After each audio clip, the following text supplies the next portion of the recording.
Sensitivity is intelligence. With grace and skill, you have abundance. Welcome to the Psychic Hour. Host Kelly Brickel is a psychic medium healer, numerologist, and teacher. Her passions are learning about the soul and energy.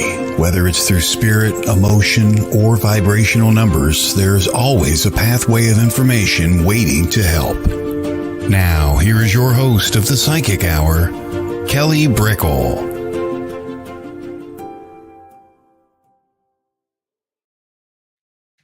Hello, everybody. Welcome to the Psychic Hour on WLTK-DB. Let's Talk Radio.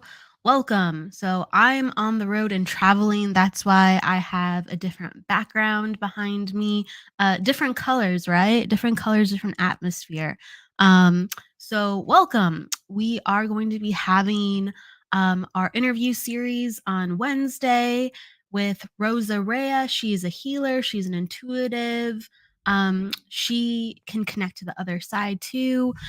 She's wonderfully talented, and I'm really honored to have her on the show today.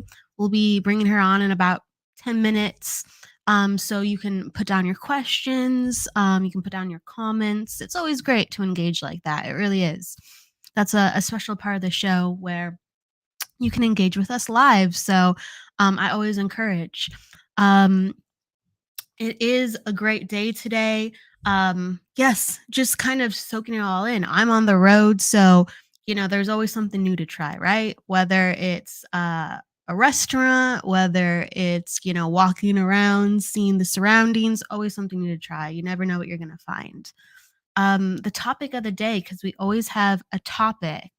I wanted to focus on messages from spirit. It's not something I talk about a lot because sometimes, when talking about mediumship or talking about loved ones, some of those signs can almost seem general. On the other side, they can be very sacred, don't get me wrong, but they can always seem kind of general. Like you see pennies, maybe you see like a butterfly, right? But those are so important to talk about because it goes so much deeper than that. And I want to touch base on some of my experiences and talk about common signs and symbols that a lot of people see. And it's important to talk about that because it is universal for some people. And also the more unique signs, right? So, very fun to talk about. Oh, hello, Tracy. Welcome. So diving in, I think a common symbol are like the pennies, right? Pennies are everywhere. Change is everywhere. Coins are everywhere. And it really goes back to kind of your own innate memories connected to this person. I see pennies in connection to my grandmother, and she always had change on her. She did. And I just, for some reason, out of all the grandparents, I associate like coin purses with her. And I just remember her like kind of always having her purse around. And like she always kind of encouraged me to save, and she would encourage me to just like be really conscious with my money and just like kind of conversations like that. So it goes hand in hand of why I would see that for her. Whenever I see a sign or a symbol for any other family member, it isn't a penny, it isn't a coin. It's only for one of my grandmothers. And it's kind of funny because I will see them when I'm sometimes traveling. Usually at an airport though. I have a keen memory as well with going to the airport with my grandmother. One time, we actually went to Puerto Rico to visit her mother and her family. And I remember that my grandmother was really overwhelmed by going to the airport. And so that's part of the reason I came, like, kind of to help and also to be with family. And, I was just like making sure I made her feel comfortable because she's like, this is, crazy. I'm not used to like having to go from gate to gate, right? It was an overwhelming experience for her. And luckily I had traveled more. And so whenever I go to an airport, I'll usually see a penny in a really random place, like a corner of like, let's say where the TSA checkout is, or on the floor while everyone's walking around. I'll just see out of the corner of my eye, and I usually never think to see pennies. I don't. So that's kind of like my little ode from spirit and connection with her if I'm not already thinking about her.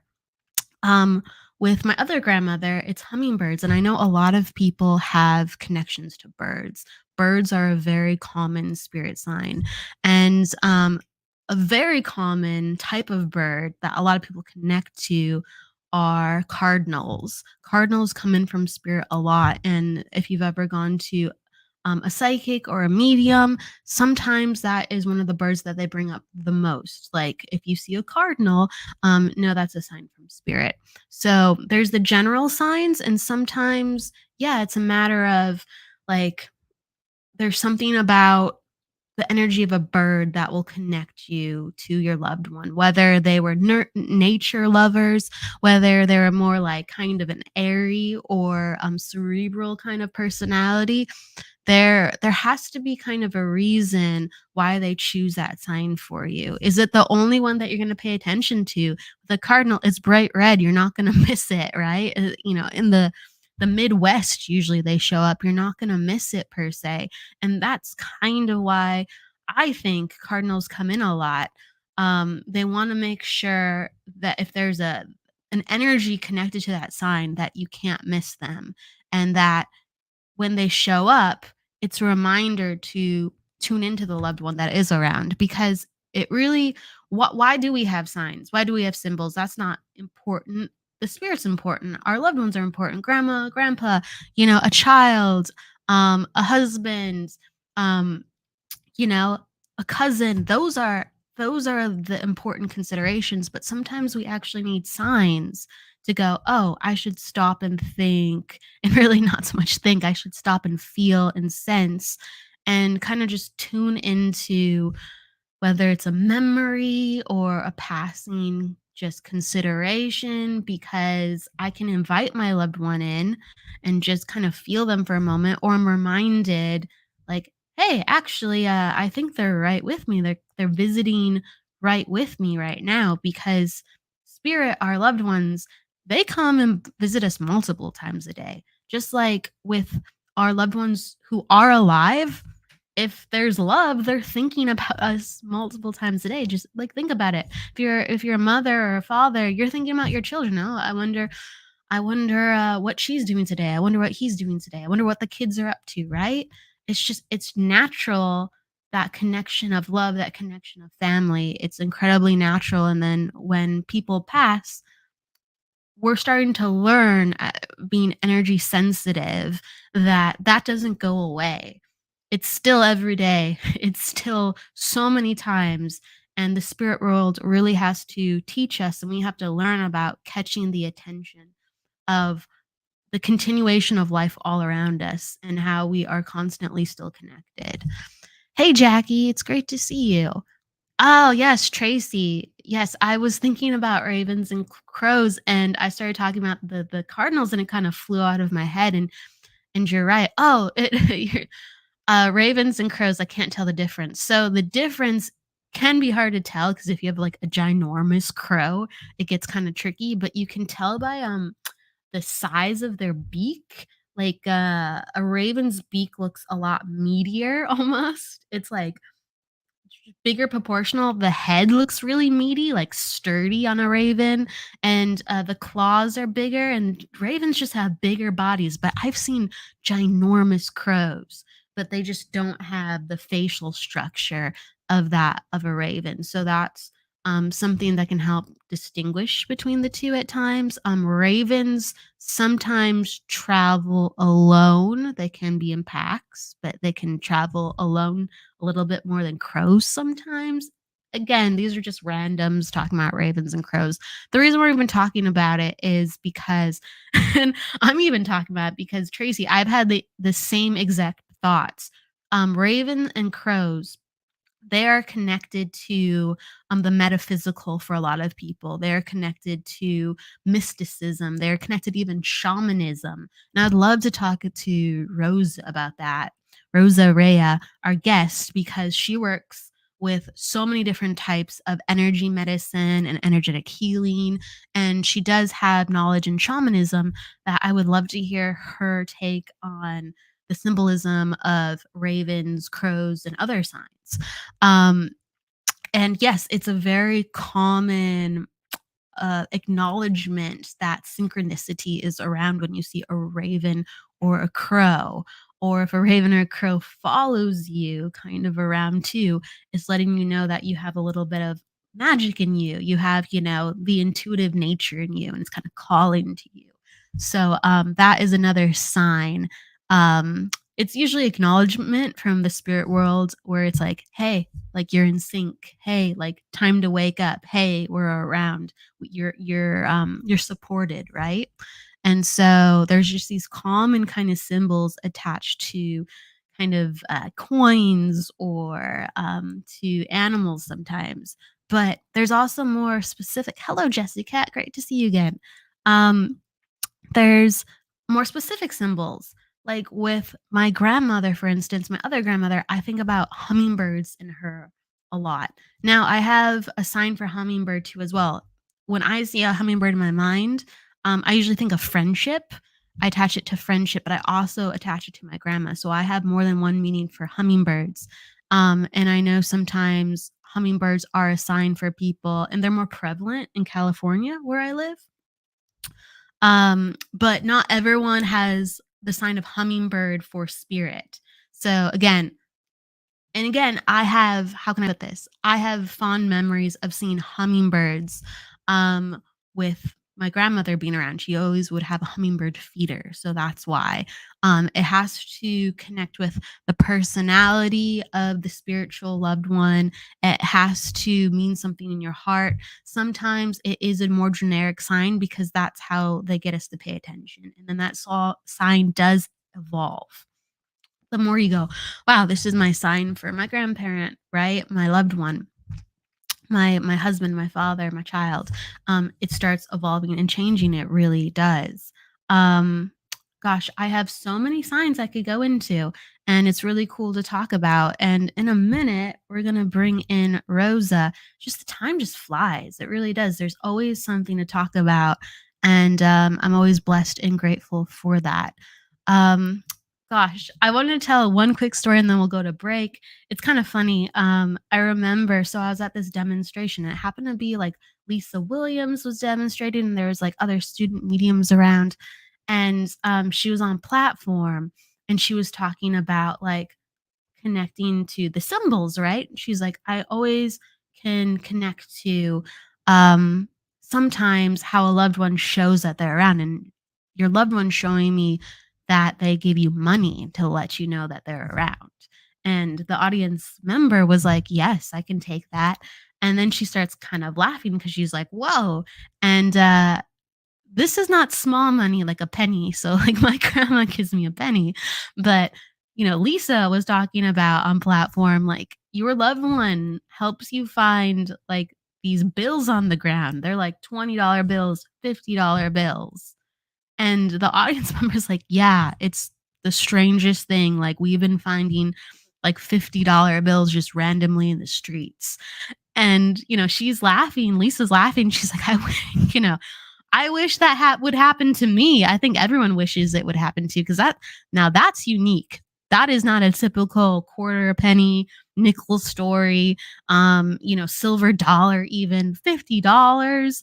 That's crazy. $20 bills just dropping out in the streets. That's amazing. So, never be surprised what spirit can do. There's always one amazing story out there that just personifies how fun it can be as well as how loving it can be. So, all right, we're going to be right back. We'll see you in a few, and we'll be talking to Rosa Raya. Rosa Raya. I got a tongue twister today. I'm waking up, right? We'll be back in a few. Take care.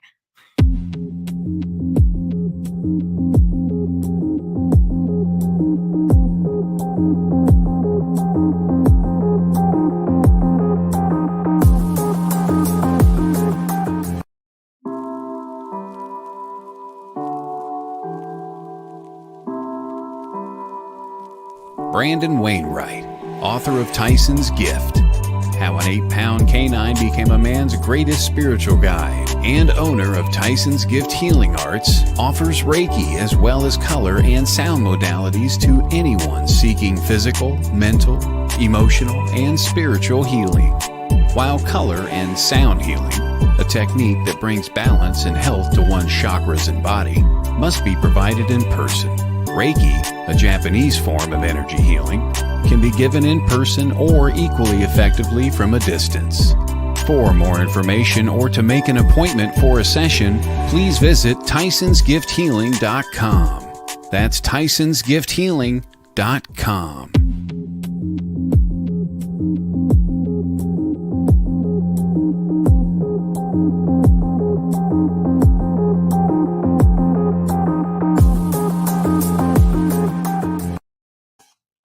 Hello, welcome back, everybody.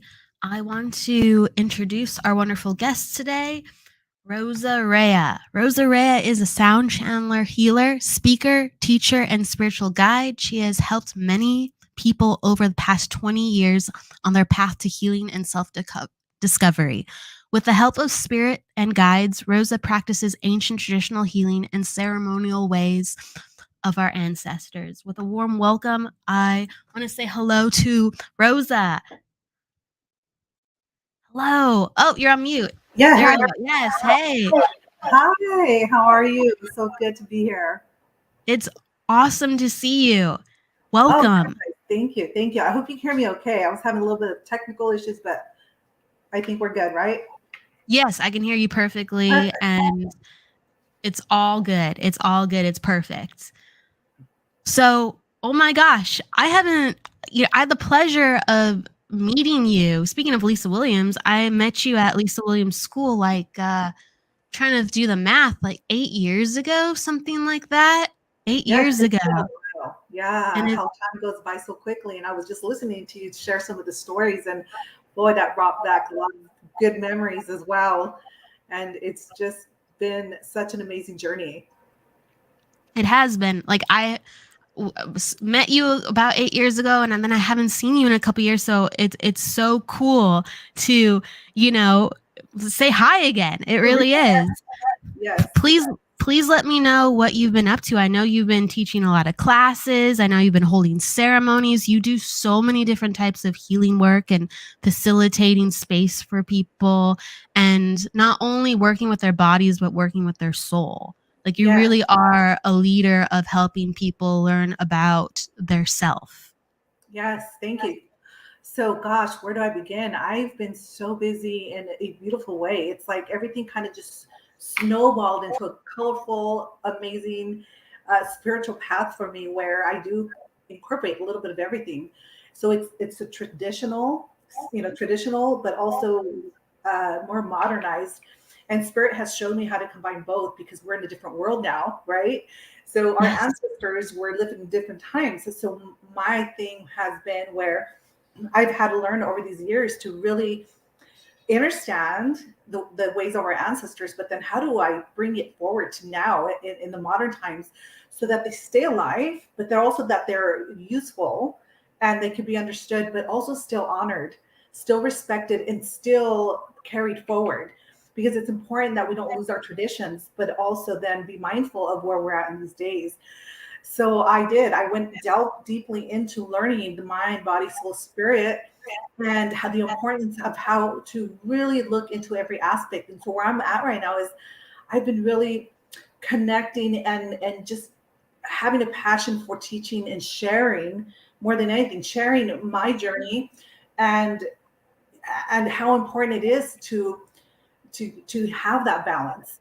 So it's basically teaching the medicine wheel, and by teaching the medicine wheel is teaching how to have a relationship with ourselves first and foremost.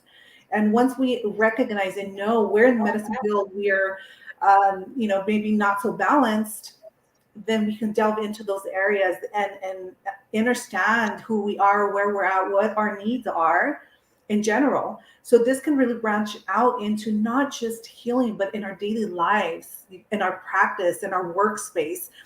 And so I've really just man, I am in loving and enjoying every part of it, because it's a different path, or not a path. It's I've always been on my path. I just heard you've always been on your path, but now it's evolved to where I'm owning it. I'm embracing it. I'm really just having fun with it, and letting go of all the everything that comes with, like, oh my gosh. And I think we all go through a little bit of that, and I'm finally just in my power and sharing the things that I think are valuable for us to know, and how to walk in this, especially in this time, right? How to walk in our power, how to walk in our beauty, how to walk in our grace, and honor all of that, but also very, important, how to honor everybody else as well. So it's an ebb and flow of just being and coexisting, and it's just so layered. I mean, I could just keep going, as you can tell, because this is my passion.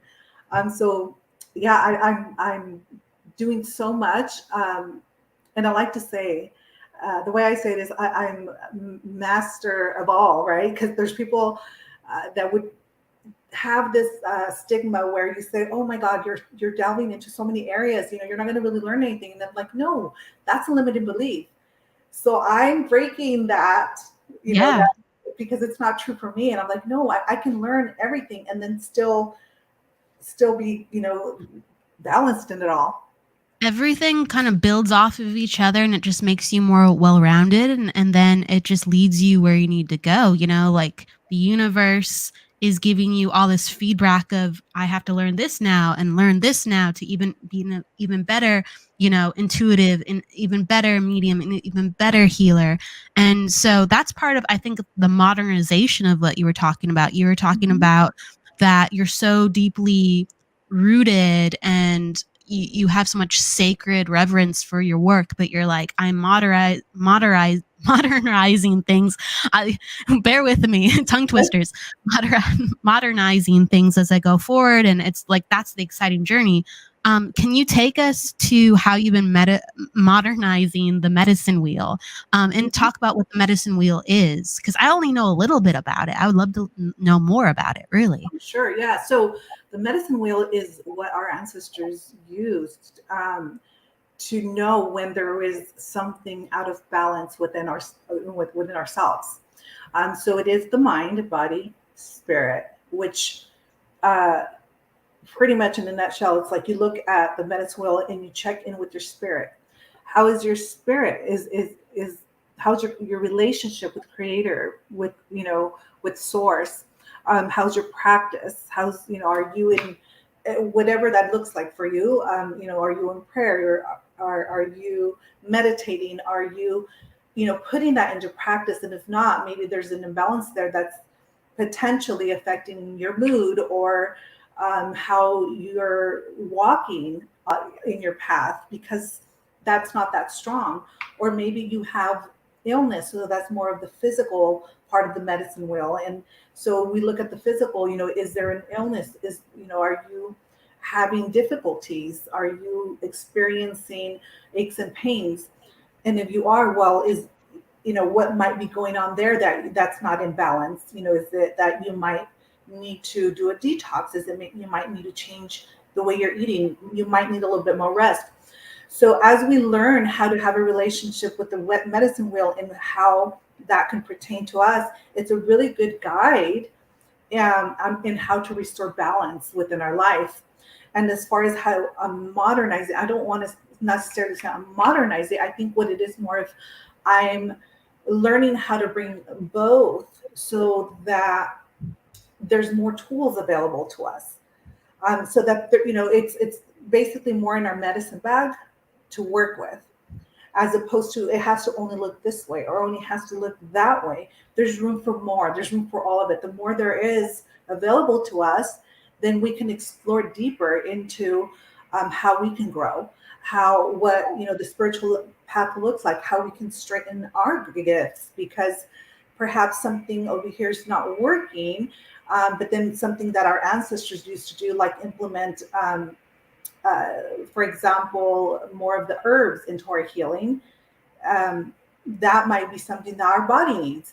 So it's learning a little bit of all of it, and then knowing how to bring it all so that it works for us. So it's not so much modernizing it, because one thing I was clear that Spirit told me is, or my ancestors told me is, always honored the traditions. Yeah.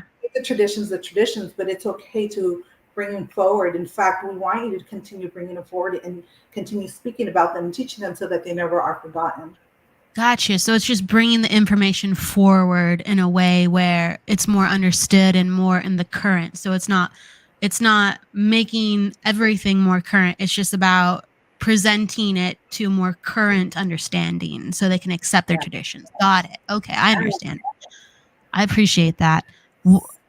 What kind of medicine healing, what kind of herbal healing have you been incorporating currently, and what are some of your favorite ways to do that within your healing sessions? Wow, so that's a lot of different kinds. It is. So I do have some more of like a sacred. They're all sacred, but I'm trying to word it here. I don't know how much, I gotta be mindful of what I'm sharing, how I'm sharing it. Sure, But sure. it is a very sacred tradition where we're working with master teachers. I'll say it that way. So master plant teachers. So I hold those type of ceremonies, and then I also hold breathing journeys, and so that's working with our breath and allowing us to explore within, but also it expands our consciousness, because as we're using our breath, I'm sure you know, your viewers know, your listeners know, that is very powerful. It's how we work with energy, how we're able to move energy with our breath, with intention, with purpose. And as we're, breathing, we call in what we want, we release what we don't, but we're also filling our bodies with the oxygen. Our mind is, getting tapped into the both subconscious and the conscious. So it allows both parts of our brain to be activated and have an experience where we can go into, different dimensions, but also be very present. And so I do, that type of work. And then there's the work that I do in person, more of integrative work. And that's for anybody that wants to work a little bit deeper in their own healing process or journey. And that might look different for everyone. So integrative work is also part of what I do. And again, I'll bring in, depending on what their needs are, a little bit of, the different types of modalities. So yeah, a little bit of everything. How do you guide and assist people during your breathwork journeys? Mm. So that was a gift given to me by one of my spirit helpers, Running Horse. And so what I was shown is to put it together as into a ceremony per se. So I do incorporate a little bit of the ancient medicines into an altar. So I create an altar in the center, and then we go through the process of smudging. So that's where the ancient part, right? The indigenous part comes in. Because we want to make sure that the space is clear. We call in the directions, we call in our ancestors. And so as everybody is doing their breath work, I guide them through this journey with my drum. I'm channeling, singing prayer songs, maybe chants, whatever it is that's coming through me at the moment for that particular journey is what's being activated, because it's truly Absolutely. being activated in the space and in people, because it's moving so much. It's just a very powerful space that spirit has put together, because really it's not me. I'm just the tool, so to speak. But they're very sacred circles. Yes. Yeah, and it's guided through the heartbeat, the drum. That's really beautiful how you have all these tools and you honestly say, I'm very guided by the group of the energy. I'm very guided in the moment, like how I'm going to strike my drum and work with people. It's just I'm in the moment, right? Right. Um take me back to, I guess, the start of when you decided to be a healer. Oh, I've never heard that story. I'm really excited to hear about when you're I want to do this, or yeah, I'm I'm going to become a healer. I want to know. Yeah. I love that question because I don't know how it looks for other people, but for me, it was quite messy. I like that. There was so much resistance around it because I really didn't have any kind of well, I shouldn't say I was going to say any decision making in this whole part of it. We always do, right? Free will. But what I'm saying is that, when you're born into this purpose, you're going to end up following it, or you're going to keep getting bumped and bruised until you say, okay, I surrender. And so for me, it was a lot of lessons before I said, okay. But I feel that, oh, wow. So it was really through finding my own healing that I came into this path. So I went through a lot, as I'm sure many of us on this path do. And I was in search of a lot of soul searching, really. And through that, I was also a single mom, very young single mom. And I was looking more so in the physical realm to be supported financially. And so I was like, what am I going to do? I need to support my children and I need to support myself. So at that time, I was presented with the choice of, well, what do I do? That is flexible and I can still spend time with my girls. And so it was between being a certified trainer, because I loved working out. I still, I do, but I'm not as where I want to be. So it was between being a certified trainer or going to massage school. Well, I ended up going to massage school. And then from there, which spirit was already, that was already set, I think, in the Akashic records. But so once I went into the school, I started really noticing things that I may have noticed before, but it was just kind of like, kind of like you were sharing earlier about the signs, right? They come, Yeah. up to us to really pay attention to them. So I started paying attention to the signs and I started getting curious and asking more questions. So during my course there at the school, I started really gravitating to people that were on this path. And I remember this man that was in the class, he was an older man. And there was a girl in the class where she was experiencing having a headache. And from across the room, he's doing some energy work. I'm watching. And I'm just like, oh my God, because I understood, but I didn't understand.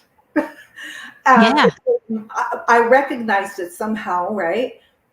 But I wasn't sure. So then he saw me staring at him, and he approached me during one of the breaks and says, do you want to learn how to do that? And I'm like, Wow. yeah. I said, well, what is it that you're doing? And mind you, I had already exchanged words with him because he was in our class. So long story short, I took him up on his offer, and we met after class at a park, and he was explaining to me he was doing energy work and he was moving the energy where it was stuck. That just fascinated me, and I was like, wow. And then from that point, it all started in the massage school because we went into doing some breath work to learn how to use our breath. Well, in that journey, in that breath work session for myself, I found the biggest release, and is when I found my connection to running horse. Wow. And this was, I'm talking about years ago. So that was my first meet with running horse, who then gifted me the breathing journey, was the breath work of me doing that work. It just started snowballing into all these different branches. And I think I just never really looked back. And I never really saw it as, okay, I'm going to do this work. It was more of, I didn't even realize I was already doing the work because I thought I was living a different life, but I kept gravitating back to going into a sweat lodge now. And then having that experience was like mind blowing. I'm like, oh my gosh, this is me. I'm home here. And after that, I just started attending and learning, but it took a lot of unraveling and undoing in my own hurt, and all my traumas and all the things that were not serving me. It took all that to realize, oh, this is who I am. And then really accept this as my path. It's a testament of how you're able to do that for other people because you've walked it. You know, you did so much. What were the things that you were finding that you were just cleansing and releasing and cleansing and releasing, or what did you always go back to help assist that? Like for me, it's like salt and water and mint and chamomile. I could go into it, but Yeah. I'm just like thinking about like just like herbs off the top that I've just used to just like ginger and the things that my body calls like, hey, you need this now, or like, you need to cleanse, you need to release in these ways. So I'm being very general, of course, but what were you called back to as you were cleansing and releasing and cleansing and releasing? Well, see, I love that you said that you listen to what your needs are, because that's what it's about. And that's part of my teaching is have a relationship with yourself and listen to what your needs are, because it is different for everybody. And so for me, it just really varies and depends on what I'm processing. Because I mean, to answer what is it that I would go back to for my process, I'm going through the process. I think we all do, Yeah. right? I don't Yes. think it ever really ends. So even now, depends on, I'm right now currently doing a detox. I'm doing a very deep detox internally of all my organs because that's what my body was asking for.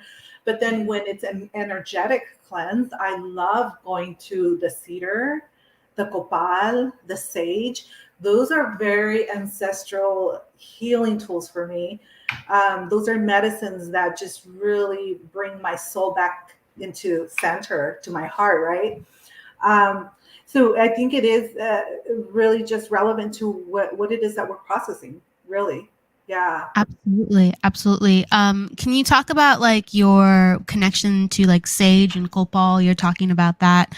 Um, what are your favorite ways to use it? Because I'm curious too, because I would say I wouldn't use sage so much. Like sometimes I use it to cleanse the air, right? But I'll use, let's say, essential oils more. But tell me your favorite ways to use sage and copal. Yeah, so my favorite ways are always no, always no. No, I feel in ceremony are my absolute favorite ways because it really creates a container where you can just Yeah. feel the energy shift. For me, it anchors me, but also it expands me at the same time. So Yeah. it brings in the all the ancestors for sure because they love the sound. What Yeah. I was sitting in a meditation one time and I realized that as I'm in prayer and meditation and I'm burning my copal and my cedar and all this sacred smoke is going up, I was very connected in council at that moment with my ancestors. And they said, thank you. Because every time you burn these, it goes up to where we're at and we're receiving it. And it just brings us together in this moment. It's like bridging the realms. So for me now, it's like, oh, I can have it as often as I want to. So when I feel like I want to, call in my ancestors, usually is in a ceremony setting, that's my go-to. So that's when I use it. But as far as like, why would I use sage versus why would I use gopal? Um, that does have a little bit of specifics, right? Like for me, the sage is more of the general clearing and keeping your space balanced, more of the daily use. Um, you cleanse before you enter a sacred space. And then the copal and the cedar, those are once you're already in the ceremony. So Oh, yeah. you're making an offering. You're constantly making an offering, a prayer of copal, of cedar. Copal for me is more masculine. It could be different for somebody else, but for me, it's a little bit more masculine. And so the cedar is more feminine. It has a sweetness. So then if I want to create more of the sweetness in the space, I might use more cedar. So really knowing the different types of incense, that will also help you understand what you want to create in the space or what you want to call in. Yeah, I'm taking it all in because I've never used copal. I think I've used cedar once a long time ago. And you're real, and I'm just like, aha, aha. You're giving me aha moments as you're talking, and it was just beautiful how you talked about how the yeah, I would say like the smoke. It's not really smoke, but like the sage in the air, or the like. Even when I've had the cedar in the air, it does create a container. You're right. It's a very different energy than just if you have essential oils going through the air. Beautifully described and talked about, and I do think there's like certain practices that we do that does connect us specifically to other energies. So it would make sense, like within your your connection to your ancestors, that sage just brings that in. It just all these beautiful ahas I had as you were talking about it. So Yeah. thank you for being so Oh, clear. of course. Yeah. And, just to speak into the essential oils, I work with them as well. They're just as beautiful and healing and sacred. I just use them differently. So Yeah. for me, I might use them in, for example, a massage. When I'm doing body work, because it's just a way of just bringing that space and that clarity that you're breathing in. A different scent will create a different relaxation in your body. Perhaps you're using lavender, so really using the essential oils are beautiful as well. You might want to put a little bit in the diffuser, and that creates a space, right? You might want to use eucalyptus, and that serves for the purpose of breathing. And that's what going back to what I was saying at the beginning is there's room for all of it. And so that's how bringing in and merging and knowing how to work with all of it, I think it's important and beautiful. Absolutely. Can you also talk about your copal, like masculine versus cedar feminine, and the different times that you use it within the ceremony? Sure. So I really feel as I use it, it's more of a guided, right? It's my relationship to where I'm also gauging the energy of the space, and when I might need something a little bit more grounding or something a little bit more, if somebody's going through something that they might need a little bit more support, in a little bit more grounding way, I might incorporate copal. If somebody needs support in a nurturing way, I might incorporate cedar. And so it's really like kind of also gauging the space, and goes back to being able to have a relationship with the people and meet them where they're at, so that you're supporting their process and not so much just, oh, what is it that you want to bring in? It's how do you Yeah. support the space and what they're processing, and having that understanding of how to work with this sacred incense and the sacred smoke will create that process. It will help their process as well.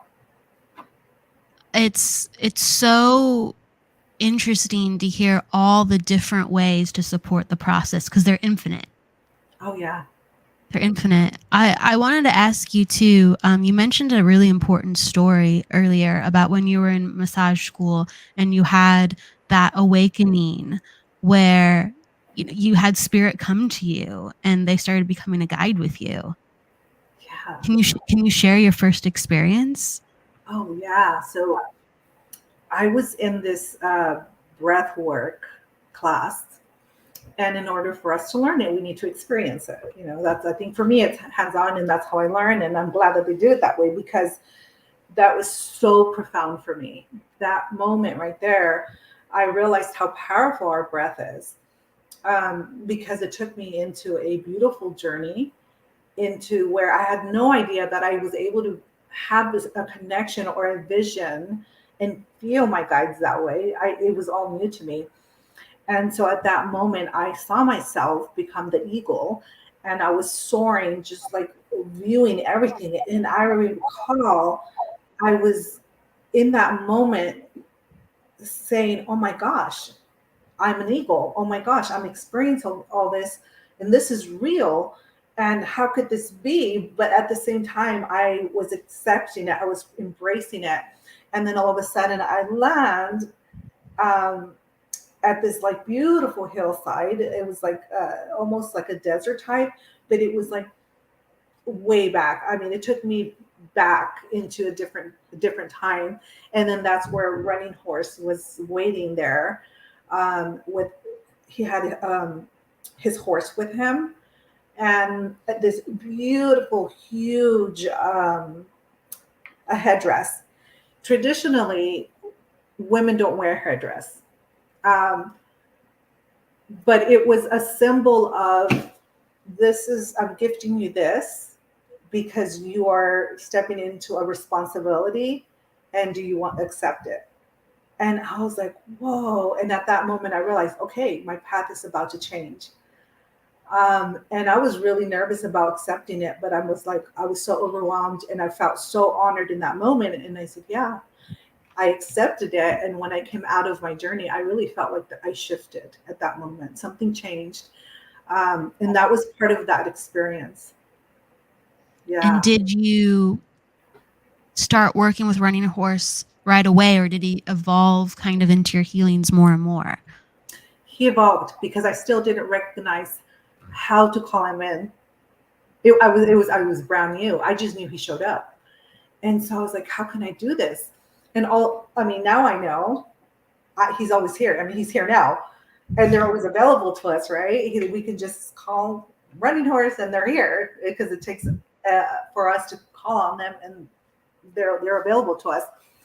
But I was so in my head in the analytical part at that time. It's like, how do I do this?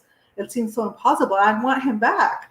So at the beginning, I didn't really incorporate him into my life or in my healings as often because I thought I had to do something specific to have him come, if that makes sense. Yes, it does. Yes. Yeah. So it did take a while to build a relationship with him, but I think that's the way it was supposed to be because I probably wouldn't have been ready for it had it been too fast. Yeah. So it was, yeah. That makes sense. When he does come, even though he can come at any time, when he does he come for a purpose to help guide others? Does he step into certain healings with a specific energy usually? Yes, specifically for breathing journey. And I will channel him. Now it's evolved into not just him. There's also other that come in and I channel. But at the beginning, it was mostly him, and he would come in and just do healing work on people. And even as I start talking, and I can kind of feel him coming in a little bit, so I'm like, hold on, come back off a little bit. I start changing. My tone starts changing. The songs are different. My voice changes. Wow. And it's for the purpose of him coming to doctor people. That's the best way I could say it. Yeah. That makes sense. I would love to hear, about those environments too, because during healing sessions, there's so much energy going on, and you're facilitating the healing session, but Running Horse is doing something too as well, and you're in this state where you can't always be aware of what Running Horse is doing, and then there's other spirit coming forth, and it's so kind of interesting to talk about because when you hear feedback from people, you can hear things like, "Oh, I felt that your hands were on me, but then, giving me energy or, being with me. And I kind of peek out of the corner of my eye and you're across the room, or I felt like we were all moving, right? But we were all stationary. Things like that." You hit right on. That's exactly what people say. I'm sitting at one corner and they say, I literally felt you sitting next to me, or I felt your steps around me. I'm like, that wasn't me. That was Running Horse, or that was so-and-so, or that, because it's developed to where there's many come in. And they're not just my helpers, they're the people's helpers now as well. And so that kind of also came into a development of my awareness because I realized that, whoa, this room is filled, but everybody's helpers there to doctor them or to have a conversation with them, to be in counsel with them. So it has evolved into this amazing, beautiful space where we collectively just sit in meditation or prayer, get doctored, get insight, get guided, and it's amazing. So my relationship with him has strengthened to where now he sits more on the side with me and feeds me energy as opposed to now going around, because as I learned to not just allow my energy to be in the space and working per se. I Yeah. learned to have people step into their own power and feel their own energy and Yeah. upon their helpers. So that Yeah. way they're they know that they could do this whenever they leave. It doesn't have to be just in that space. That makes a lot of sense. You've done so much work with this that your strength is holding that vibration so it can happen for others. Right. So That's yeah, powerful. Yeah. yeah. So it's about holding the space. It's not about doing so much as holding the space and allow them to experience their own process. And it's such an interesting concept because I think, when people think about holding space, they think like, okay, you're there for a person, and yes, you make a person feel comfortable, but when you're holding space, like you're doing a lot with the energy still, even though it's very different than what the active parts of you were doing years ago. Yes, absolutely. Yes, and that's where the copal comes in. That's where the cedar comes in. Is those are also very amazing helpers because they have a spirit as well. And so as they're in the space clearing, they're helping balance that energy, or for it not to get so draining, or it's just clearing whatever people are releasing. So that's a big important part of why working with sacred smoke is a part of ceremony or the healings. Yeah, because it can become a little overwhelming sometimes if we're not mindful of keeping it balanced or cleared during. Absolutely. There's so much being released and changed and moved that I'd imagine that, as holding space, you are so much aware of how to calm, protect, be in flow of keeping that in harmony, that space and harmony for everybody. Absolutely, yes, it takes a lot of awareness. Yeah. Yeah. Do you have any favorite guides or energies that help calm the energy, that help protect the energy in a space like that, so things can continue to amplify? Yeah, well, particularly Maria Sabina. Maria I Sabina. Maria Sabina, she is one who is she was in real she lived on this realm, but now she crossed over. So when she's yeah, her energy is very nurturing. She worked with the plant teachers, well, psilocybin, and when she Yeah. was alive, she was an amazing lady who led, and so she really learned how to help people physically and spiritually. So when she comes in, she brings that balance of being able to guide them in both, this realm and the spiritual realm. So I love when she comes in. And another one would also be Oliva Arevalos, which is Oh, also someone, mhm, which is also someone who worked with a master plant. And her icaros are amazing. And what icaros are songs, prayer songs. The vibration that she brings into the space through those prayer songs really moved things in such a beautiful way in people's hearts. So I feel that I mean, they all do. They all have they serve their purpose, but you could just feel a difference, a different type of motherly love, or yeah, I mean, it's kind of one of those things you can't really put into words. You have to experience to for know. sure. Yeah. That sound vibration, yeah, I can only imagine what kind of energy is coming out. And I think it's important to talk about many different types of medicine, not only sound healing but even plant medicine. Like, that's backed, and not only is it sacred ancestral work, but it's backed by science, what it's able to do for the body, the brain, people's trauma, people's emotional self, and even spiritual self. It really creates a new structure within the brain and new feelings within the body where people do open up. Yes, absolutely. It's remarkable and on so many levels. It is helping people with, PTSD and depression, and just really becoming back in balance. It just helps so much. Um, it's just, yeah, I get overwhelmed with just thinking of how beautiful these sacraments are.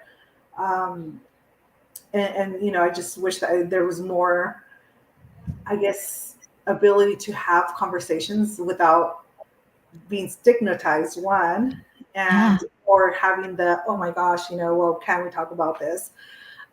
Because we're now gratefully coming into a time where they are starting to become recognized, but we're still not there yet. As Right. healers, as a medicine, as being something that is very helpful to humanity. But unfortunately, we're still working through it. It's really true.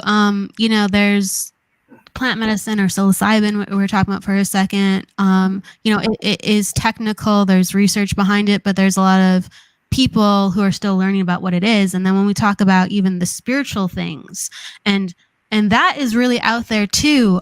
Even just from a healer sense, as I'm talking with you, I'm talking between the lines with you. I'm having a serious discussion, but as I'm talking with you, I'm aware of that there's so many other things, and I'm not bringing up everything because some of the stuff really sounds out there as well, but it's easier to kind of jump and talk about and describe things when we're spiritually recounting something than with just something physical like an actual plant and talking about it and talking about what it can be. Yeah. Yeah. So in both realms, we're still not at that point. I hear you. I feel you. Exactly. Yes. We're all still learning through everything, and going through a time right now where I feel people are more aware, but even just being able to speak about our ancestors and our spirit helpers and our spirit, even that was taboo for a very long time. I think we just now became into a time where it's okay to speak about that freely without being judged or looked at like, burner at the stake. For real. Yeah. Yeah. So, it's just being mindful of the conversations that people are ready for. And that's again going back to, feeling the temperature of where we're at, who's around the conversation, and then just introduce it and just let us sit. And then if people are curious, they can ask more questions, they could research more. But I think it's important that people start really, at least having this awareness, and then what they do with Yes. it is up to them.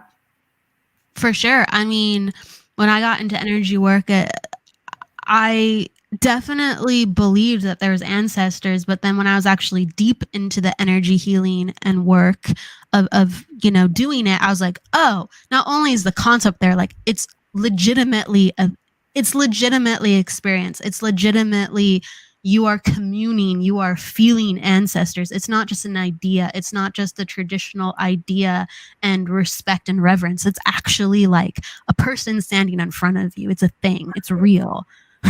Yeah.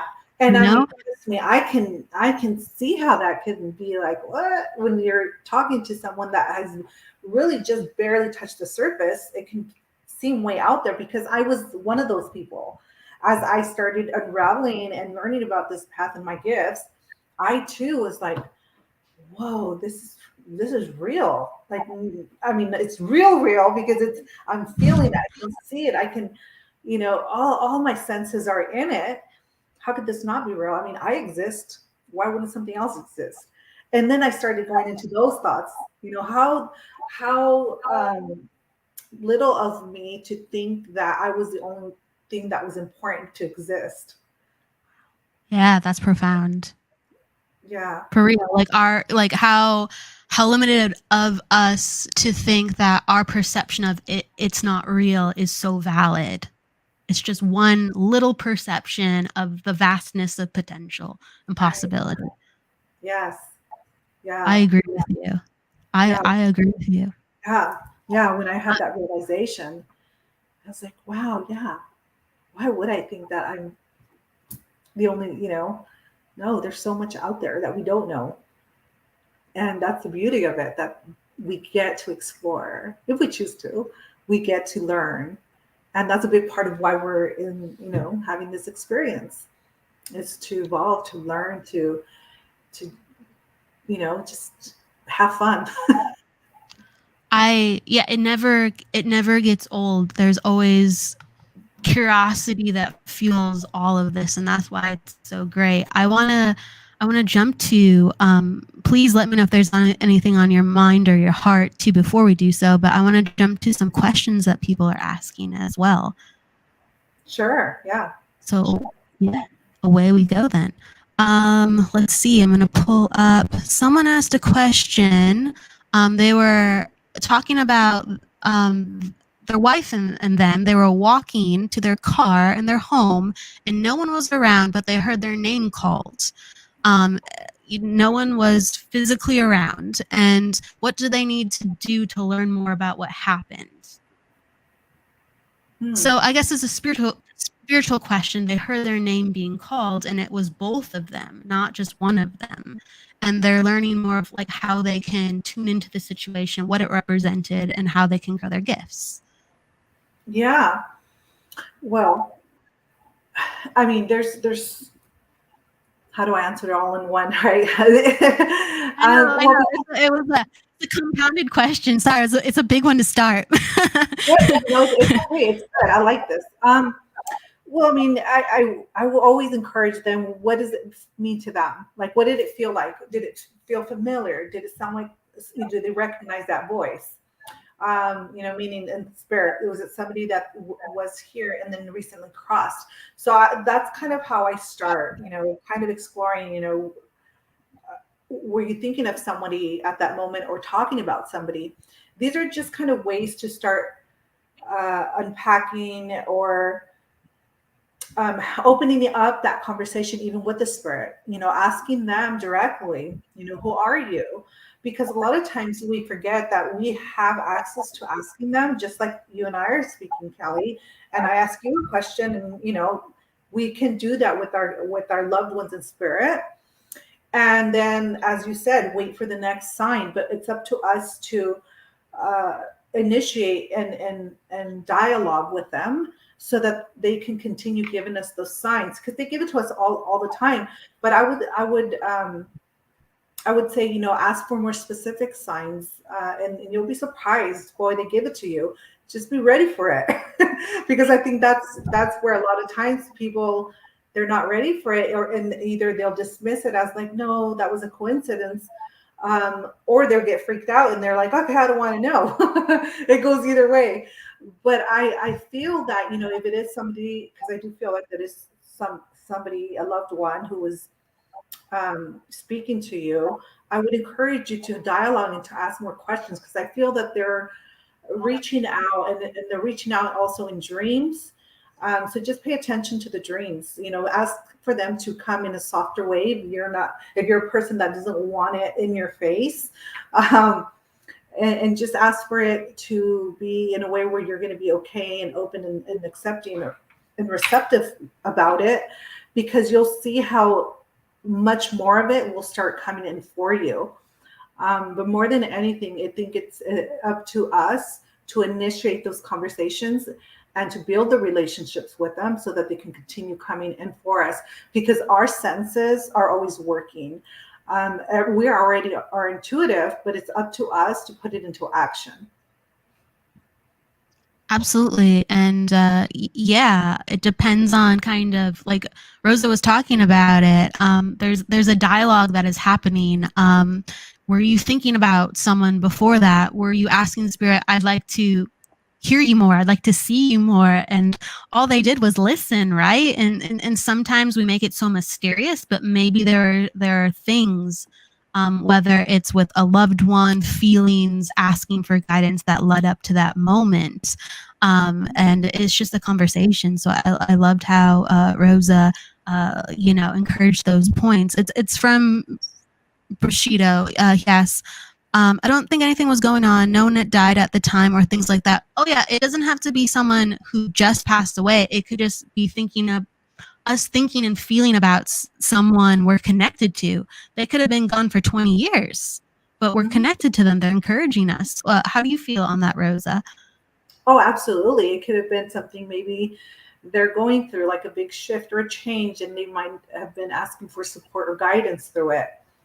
So there's different reasons of why we might be looking for, some kind of a sign, and, they come in to give us that support. So it's not necessarily that someone just passed, but maybe, we're going through a difficult time and we might be thinking of that loved one. So they come in, different reasons. For sure. I guess the only thing I can think of to offer that is one time I was in Lilydale, and that's in New York.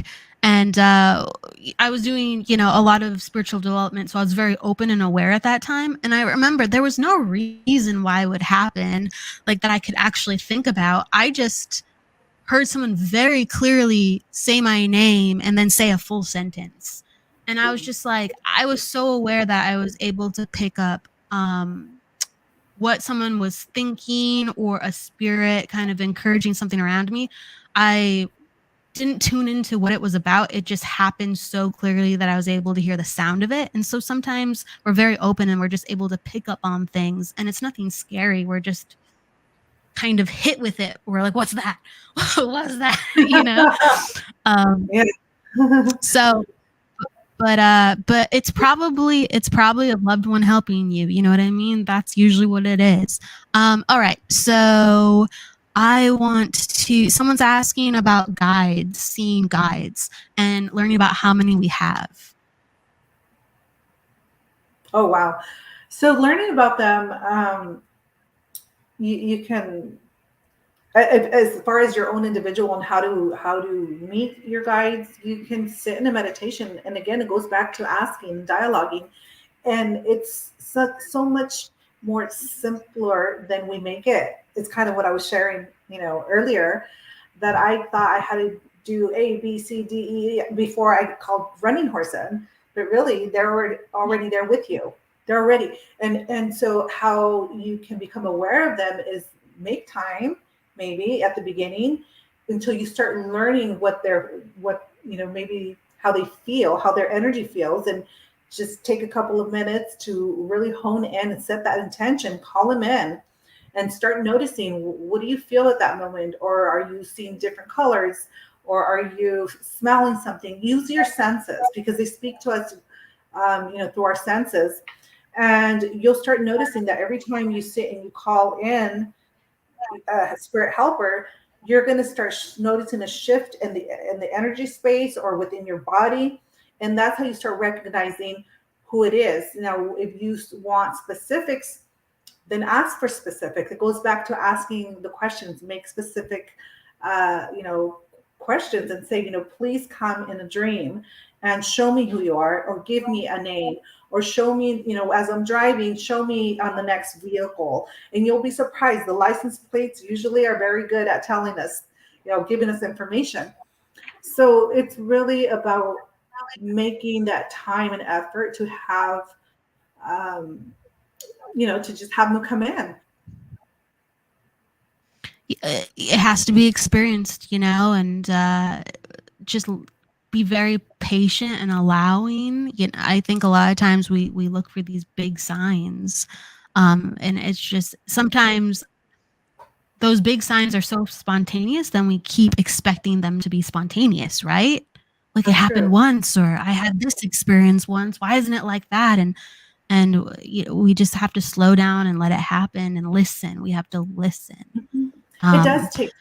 It does. And it's a practice more than anything. It takes time and it takes patience, because, sometimes it's like one of those things where all of a sudden it's you get that aha moment, and it just clicks for you, like, oh, that's who it is. Oh, I know now.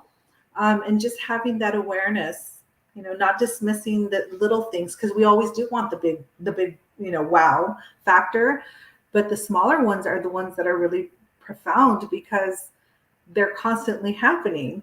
They're reoccurring. The bigger ones are like more far apart. They're impactful, but the little ones are the ones, like, when you find the feather, or when you were talking about the money, pennies in different places, dimes in different random places. And Those are the things, that your spirit helpers are speaking to you. Absolutely. And she was going into that she was talking to her guides, and for some reason she went outside and something told her to turn left, and there was a big great horned owl feather. She felt like it was, so you talked about feathers, you're tuning into it.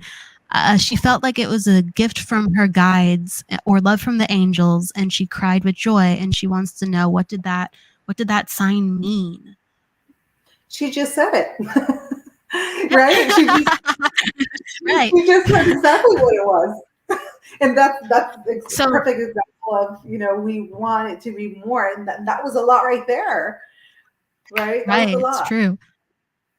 Yeah. It's true. Like, so we were kind of, oh, go ahead. Oh, no, I was just going to, say that she was in that thought. She walked out, and then to the left, there's an owl feather. Wow. Like that. How much more of a sign could that be? That's profound. It is. Like that's a unique kind of feather too. Great horned owl. We were mentioning kind of earlier, we were talking about like signs and symbols with like ravens and crows somebody brought in. And when you see, so whether it's a feather or a raven or a crow or another even animal totem or a guide using an animal as a messenger, what have you found that that's meant to you, or what common animal totems present themselves in your journey, or that you've learned through other people's journey? Mm-hmm. The ones that I particularly work with the most are the bear. Bear.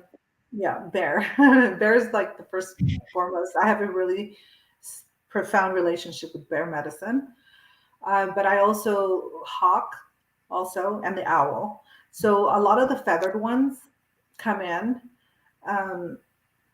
And then, of course, at any given time, any of the other animals, because they all carry their own purpose in medicine. As I always say that, because it's like one is not less than the other. Even the little ant, it's funny because sometimes people are like, I want to know what my animal is, and they get something like a little ant or a fly, and they're like, why do I get? No, it's just as beautiful. But it goes back to depending. Yeah, you're making me laugh for a second. I'm just imagining like maybe someone gets a tiger for an animal totem and someone gets like a fly.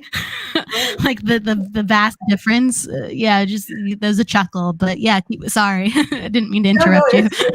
No, it's beautiful because it is kind of funny. It is kind of funny, but at the same time, somebody did say one time, I have a bee. I was expecting this lion and I have a bee. But I said, but then you got to, explore and what does the bee mean? Like, what does it represent? The sweetness of life, community, right? They're hard workers. And so when I started really explaining that there's, a lot of meaning to it, it's like, oh yeah. And so they all are beautiful, but it just depends, what we're processing again. Who I might call on. The owl represents wisdom to me. They also are travelers of the night. So they're able to go into the darker dimensions or, into the higher realms.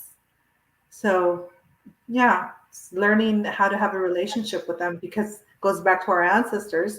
They learned a lot about life, how to hunt, how to care for themselves by observing the animals. So, when they would eat certain foods, they would follow that, or what foods or plants to stay away from by observing the animal. What plants they would eat to doctor themselves. So that then they would do that. So by really understanding the animals, it teaches us a lot about ourselves too. It really does. I love to hear your descriptions. I'm like, ooh, like travelers of the night. I like how that sounds, and I can. It's cool that you brought up bee. That's one of my totems. I love bees. So I was like, ooh, I love to hear. I love to hear. Yeah, that's what I was gonna say. I was gonna give you validation on that. I'm like, ooh, well done. I guess the last question we will take is that someone's asking about spirit guides, or their experiences with spirit, right? How can I tell the difference between a spirit guide from a not so nice spirit pretending to be a guide? So Yes. I guess discerning and working with different energies. Yeah. Okay, yeah, so that's a really, really good. I mean, they're all great, but I do work a lot with doing clearings around attachments and entities and that sort of stuff. That's one of actually my strong things of what people come to me for. And so what I'm going to say about that is that it does take time and practice, and that is why it's very important that when you're starting off, number one, you're not just kind of playing around with opening portals. You don't want to do that. You want to always have a safe container, a sacred space. And that's why I always call in my protectors, my ancestors. I open up the cardinal directions for that reason. That's one of the reasons. Um, but also, usually, if you are walking a path with good intentions and you're doing, work with good intentions, you don't come across things like that. But from time to time, there are what I call tricksters, of course, and I think that was the question. And so, having a strong practice and discipline on protecting yourself, opening space, closing space, clearing yourself, I feel is a good way to hold that from not being a part of your experience. And then, say if something like that were to happen, you can feel the difference. You can. It usually drains your energy. Usually starts making people feel depressed, angry for no reason. Having health issues, unexplainable health issues. So then that's how you kind of can have a general idea of like, okay, there's something to look at here. Maybe there was an attachment or something that, I really didn't want to call in. And then that's when you would do what I call it a limpia, which is a deeper type of a cleanse. But just to answer the question, you can tell by those things that I mentioned, just see how you feel. Do you feel exhausted afterwards? You shouldn't feel exhausted. I mean, doing energy work is tiring, but then usually you can recharge yourself by doing like the salt baths, doing the smudging, taking a good rest, night rest. The next day you'll feel fine. But when it's something that's attached to you, it doesn't matter how much you do of all that, you still feel drained. So that's a good indicator. Yeah. Beautifully said, well said. Really be in touch with those feelings. I think that's a beautiful way to just start. Rosa, you've taught us so much. Someone even says, thank you so much for, I'm pulling up they said, thank you so much for the beautiful knowledge being shared. So I just wanted to make sure you heard that wonderful compliment. And where can people find you? Whether it's like, I don't know if you do distance healings as well as like in persons, but where can people find you, and what classes or offerings do you have for people? Yeah. So currently my website's being rebuilt because I just kind of switching everything under the ministry. And if you'd like to be a member, then where you can find me right now is through social media on Instagram. The name of the ministry is Spiritual House of Indigenous Medicine. Beautiful. Spiritual House of Indigenous Medicine. So yeah, so you're going to be doing a lot there and just expanding that. I can imagine. And so they can find you under your name. So with social media, is it just Rosa Raya, or do they have to?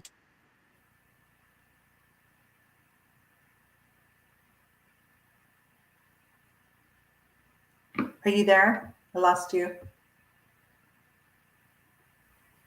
I think you're frozen. Type in something else to find you too as well. You had frozen for a I'm minute. back. Okay, I'm back. Sorry about that. So if they want to find just my personal page, then they can find me under Rosa Raya, yes.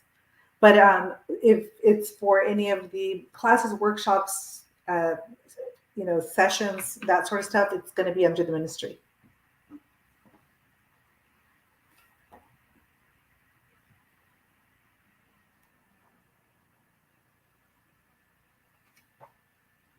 think you're frozen. Oh. So I I think she got that. And in the meantime, I'm feeling she'll be right back, but I appreciate you guys being part of the talk. I had a great time. Callie, thank you for inviting me. I'm not sure if we'll be able to get back into the podcast here, but it was an amazing time. I appreciate you and appreciate all the viewers. I'll wait a couple of minutes, and if not, thank you. You guys know where to find me. Again, that's Spiritual House of Indigenous Medicine.